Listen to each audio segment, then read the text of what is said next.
আসসালামু আলাইকুম ও রহমতুল্লাহ। কুরআনুল কারিমের সূরা আল জুমার এই সূরাটি অনুবাদ করব। মক্কায় অবতীর্ণ, আয়াত ৭৫। পরম করুণাময় অসীম দয়ালু আল্লাহর নামে শুরু করছি। কিতাব অবতীর্ণ হয়েছে পরাক্রমশালী প্রজ্ঞাময় আল্লাহর পক্ষ থেকে। আমি আপনার প্রতি এই কিতাব যথার্থরূপে নাজিল করেছি। অতএব আপনি নিষ্ঠার সাথে আল্লাহর ইবাদত করুন। জেনে রাখুন, নিষ্ঠাপূর্ণ ইবাদত আল্লাহরই নিমিত্ত।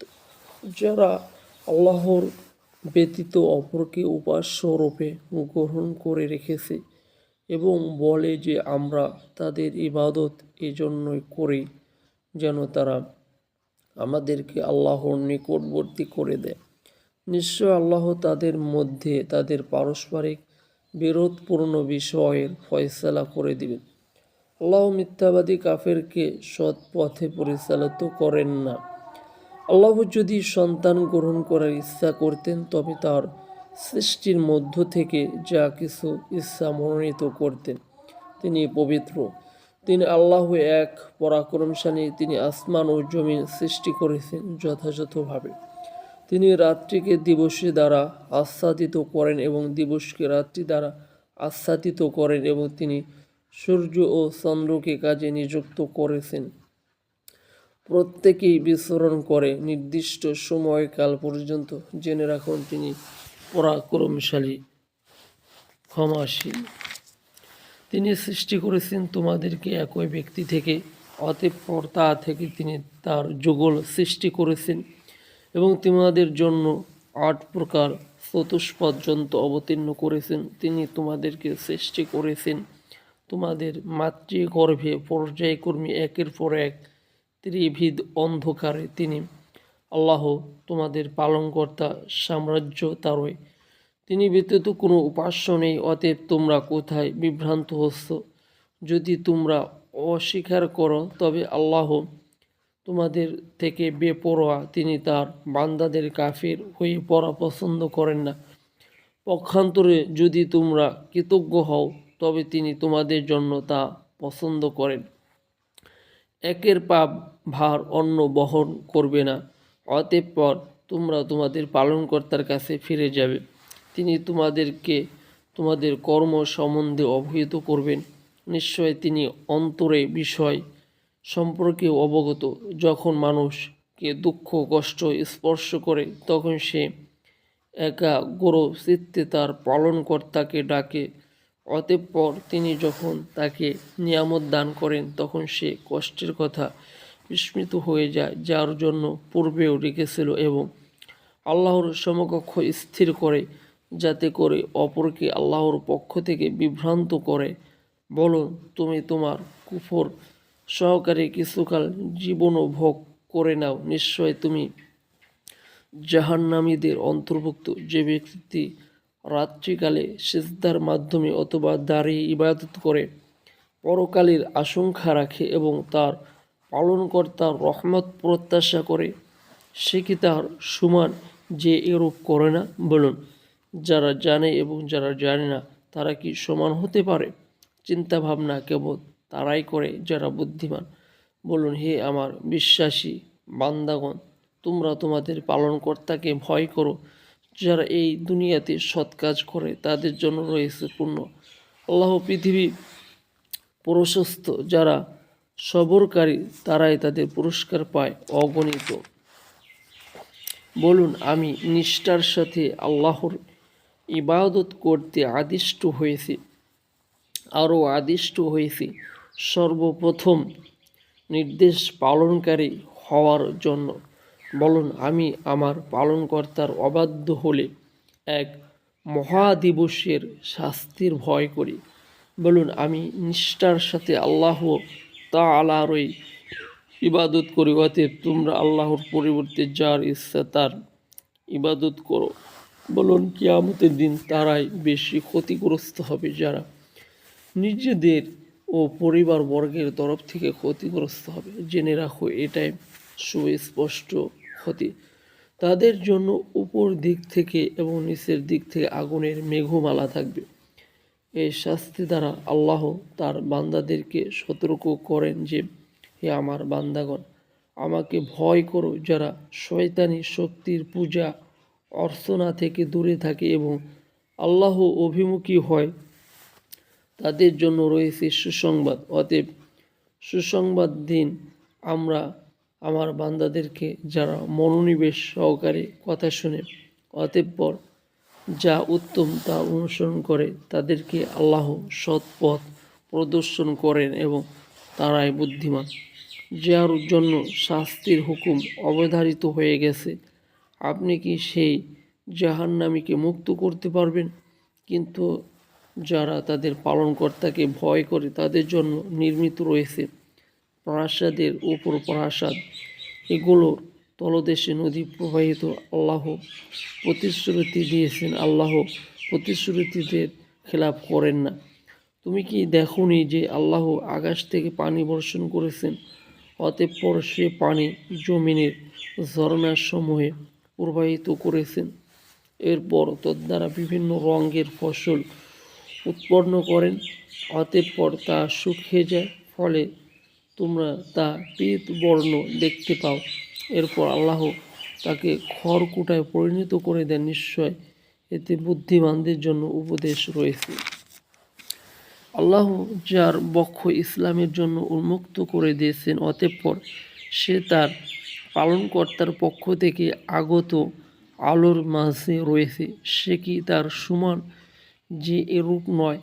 যাদের অন্তর আল্লাহর স্মরণের ব্যাপারে কঠোর, তাদের জন্য দুর্ভোগ, তারা সুস্পষ্ট গুমরাহিতে রয়েছে। আল্লাহ উত্তম বাণী তথা কিতাব নাজিল করেছেন যা সামঞ্জস্যপূর্ণ পুনর্গঠিত, এতে তাদের লোম কাটা দিয়ে উঠে চামড়ার উপর, যারা তাদের পালনকর্তাকে ভয় করে। এরপর তাদের চামড়া ও স্তর আল্লাহর স্মরণে বিনম্র হয়।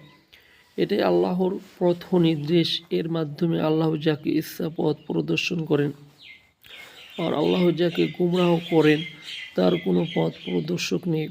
যে ব্যক্তি কিয়ামতের দিন তার মুখ দ্বারা অশুভ আযাব ঠেকাবে এবং এরূপ জালিমদেরকে বলা হবে, তোমরা যা করতে তা স্বাদ আস্বাদন করো, সে কি তার সমান? সে এরূপ নয়। তাদের পূর্ববর্তীরাও মিথ্যারোপ করেছিল, ফলে তাদের কাছে আযাব এমনভাবে আসলো যা তারা কল্পনাও করত না। অতঃপর আল্লাহ তাদেরকে পার্থিব জীবনে লাঞ্ছনার স্বাদ আস্বাদন করালেন, আর পরকালের আযাব হবে আরও গুরুতর যদি তারা জানত। আমি এই কোরআনে মানুষের জন্য সব দৃষ্টান্তই বর্ণনা করেছি যাতে তারা অনুধাবন করে। আরবি ভাষায় এই কোরআন বক্রতামুক্ত, যাতে তারা সাবধান হয়ে চলে। আল্লাহ এক দৃষ্টান্ত বর্ণনা করেছেন, একটি লোকের উপর পরস্পর বিরোধী কয়েকজন মালিক রয়েছে, আরেক ব্যক্তির প্রভু মাত্র একজন, তাদের উভয়ের অবস্থা কি সমান? সমস্ত প্রশংসা আল্লাহর, কিন্তু তাদের অধিকাংশই জানে না। নিশ্চয় তোমরাও মৃত্যু হবে এবং তাদেরও মৃত্যু হবে, অতঃপর কিয়ামতের দিন তোমরা সবাই তোমাদের পালনকর্তার সামনে কথা কাটাকাটি করবে, আর দেখবে তাদের দুষ্কর্মসমূহ এবং যে বিষয়ে তারা ঠাট্টা বিদ্রুপ করত তা তাদেরকে ঘিরে নেবে। মানুষকে যখন দুঃখ কষ্ট স্পর্শ করে তখন সে আমাকে ডাকতে শুরু করে, এরপর আমি যখন তাকে আমার পক্ষ থেকে নিয়ামত দান করি তখন সে বলে, এটা তো আমি পূর্বের জানা মতে প্রাপ্ত হয়েছে। অথচ এটা এক পরীক্ষা, কিন্তু তাদের অধিকাংশই বুঝে না। তাদের পূর্ববর্তীরাও তাই বলতো, অতঃপর তাদের কৃতকর্মের তাদের কোনো উপকারে আসেনি। তাদের দুষ্কর্ম তাদেরকে বিপদে ফেলেছে। এদের মধ্যেও যারা পাপী তাদেরকে ব্যক্তিসত্তা তাদের দুষ্কর্ম বিপদে ফেলবে, তারা তা প্রতিহত করতে সক্ষম হবে না। তারা কি জানেনি যে আল্লাহ যার জন্য ইচ্ছার যে বৃদ্ধি করেন এবং পরিণত দেন। নিশ্চয়ই এতে বিশ্বাসী সম্প্রদায়ের জন্য নিদর্শনাবলী রয়েছে। বলুন, হে আমার বান্দাগণ, যারা নিজেদের উপর জুলুম করেছে তোমরা আল্লাহর রহমত থেকে নিরাশ হও না, নিশ্চয় আল্লাহ সমস্ত গুনাহ মাফ করেন, তিনি ক্ষমাশীল পরম দয়ালু। তোমরা তোমাদের পালনকর্তার অভিমুখী হও এবং তার আজ্ঞাবহ হও তোমার কাছে আযাব আসার পূর্বে। এরপর তোমরা সাহায্যপ্রাপ্ত হবে না, তোমাদের প্রতি অবতীর্ণ উত্তম বিষয়ের অনুসরণ করো তোমাদের কাছে অতর্কিত ও অজ্ঞতাসারে আযাব আসার পূর্বে, যাতে কেউ না কেউ বলে, হায় আল্লাহ সহকাশে আমি কর্তব্য অবহেলা করেছি এবং আমি ঠাট্টা বিদ্রুপকারীদের অন্তর্ভুক্ত। অথবা না বলে, আল্লাহ যদি আমাকে পথ প্রদর্শন করতেন তবে অবশ্যই আমি পরহেজগারদের একজন হতাম। অথবা আযাব প্রত্যক্ষ করার সময় না বলে, যদি কোনোরূপে একবার ফিরে যেতে পারে তবে আমি সৎকর্ম করে যাব। হ্যাঁ, তোমার কাছে আমার নির্দেশ এসেছিল, অতঃপর তুমি তাকে মিথ্যা বলেছিলে, অহংকার করেছিলে এবং কাফেরদের অন্তর্ভুক্ত হয়ে গিয়েছিলে। যারা আল্লাহ মিথ্যা আরোপ করে, কিয়ামতের দিন আপনি তাদের মুখ কাল দেখবেন। অরিদের আবাসস্থল জাহান্নাম কি? আর যারা শিরক থেকে বেঁচে থাকতো আল্লাহ তাদেরকে সাফল্যের সাথে মুক্তি দিবেন, তাদেরকে অনিষ্ট স্পর্শ করবে না এবং তারা চিন্তিত হবে না। আল্লাহ সব কিছুর স্রষ্টা এবং তিনি সব কিছুর দায়িত্ব গ্রহণ করেন। আসমান ও জমিনের চাবি তার নিকট। যারা আল্লাহর আয়াতকে অস্বীকার করে তারা ক্ষতিগ্রস্ত। বলুন, হে মূর্খরা, তোমরা কি আল্লাহ ব্যতীত অন্যের ইবাদত করতে আদেশ করছো? আপনার প্রতি এবং আপনার পূর্ববর্তীদের প্রতি প্রত্যাদেশ হয়েছে, যদি আল্লাহ শরীক স্থির করেন তবে আপনার কর্ম নিষ্ফল হবে এবং আপনি ক্ষতিগ্রস্তদের একজন হবেন। বরং আল্লাহরই ইবাদত করুন এবং কৃতজ্ঞদের অন্তর্ভুক্ত থাকুন। তারা আল্লাহকে যথার্থ রূপে বুঝেনি। কিয়ামতের দিন গোটা পৃথিবী থাকবে তার হাতের মুঠোতে এবং আসমানসমূহ ভাঁজ করা অবস্থায় থাকবে তার ডান হাতে। তিনি পবিত্র, আর এরা যাকে শরীক করে তা থেকে তিনি ঊর্ধ্বে। সিংহায় ফুঁক দেওয়া হবে, ফলে আসমান ও জমিনে যা আছে সবাই বেহুশ হয়ে যাবে। তবে আল্লাহ যাকে ইচ্ছা করেন অতঃপর আবার সিংহায় ফুঁক দেওয়া হবে, তৎক্ষণাৎ তারা দণ্ডায়মান হয়ে দেখতে থাকবে। পৃথিবী তার পালনকর্তা নূরে উদ্ভাবিত হবে, আমলনামে স্থাপন করা হবে, পয়গম্বরগণ ও সাক্ষীগণকে আনা হবে এবং সকলের মধ্যে ন্যায় বিচার করা হবে। তাদের প্রতি জুলুম করা হবে না, প্রত্যেককে যা করেছে তার পূর্ণ প্রতিফল দেওয়া হবে। তারা যা কিছু করে সে সম্পর্কে আল্লাহ সম্যক অবগত। কাফেরদেরকে জাহান্নামের দিকে দলে দলে হাঁকিয়ে নেওয়া হবে। তারা যখন সেখানে পৌঁছবে তখন তার দরজাসমূহ খুলে দেওয়া হবে এবং জাহান্নামের রক্ষীরা তাদেরকে বলবে, তোমাদের কাছ কি তোমাদের মধ্য থেকে পয়গম্বর আসেনি যারা তোমাদের কাছে তোমাদের পালনকর্তার আয়াতসমূহ আবৃত্তি করত এবং সতর্ক করত দিনের সাক্ষাতের ব্যাপারে? তারা বলবে, হ্যাঁ, কিন্তু কাফেরদের প্রতি শাস্তির হুকুমই বাস্তবায়িত হয়েছে। বলা হবে, তোমরা জাহান্নামের দরজা দিয়ে প্রবেশ করো, সেখানে চিরকাল অবস্থানের জন্য কত নিকৃষ্ট অহংকারীদের আবাসস্থল। যারা তাদের পালনকর্তাকে ভয় করত তাদেরকে দলে দলে জান্নাতের দিকে নিয়ে যাওয়া হবে। যখন তারা উন্মুক্ত দরজা দিয়ে জান্নাতে পৌঁছবে এবং জান্নাতের রক্ষীরা তাদেরকে বলবে, তোমাদের প্রতি সালাম, তোমরা সুখে থাকো, অতঃপর সদা সর্বদা বসবাসের জন্য তোমরা জান্নাতে প্রবেশ করো। তারা বলবে, সমস্ত প্রশংসা আল্লাহর, যিনি আমাদের প্রতি তার ওয়াদা পূর্ণ করেছেন এবং আমাদেরকে এই ভূমির উত্তরাধিকারী করেছেন। আমরা জান্নাতের যেখানে ইচ্ছা বসবাস করব। মেহনতকারীদের পুরস্কার কতই চমৎকার। আপনি ফেরেশতাগণকে দেখবেন, তারা আরশের চারপাশ ঘিরে তাদের পালনকর্তার পবিত্রতা ঘোষণা করছে।